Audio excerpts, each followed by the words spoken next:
خواسته توی زندگیت داری که فکر میکنی خیلی محاله، دیگه رسیدن بهش برات خیلی سخته، خداوند رو به این 4 فرشتش قسم بده. هر وقت ناامید شدی خداوند رو به مقام این 4 فرشتش قسم بده. وقتی که تو به این 4 فرشته قسمش میدی، در واقع داری 4 در رو برای خودت باز میکنی.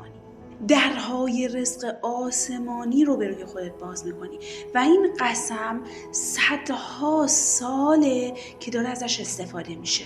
پس مطمئن باش که خیلی معتبره. حالا چطور انجامش بدی؟ حتما باید 7 شب متوالی این کار رو انجام بدی.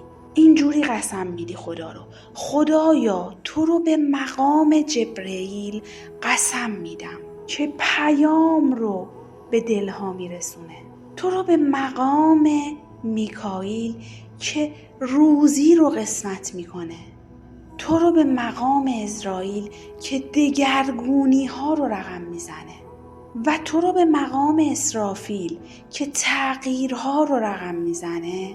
دل منو روشن کن و خواسته قلبیم رو اجابت کن و از نتیجه رها باشید.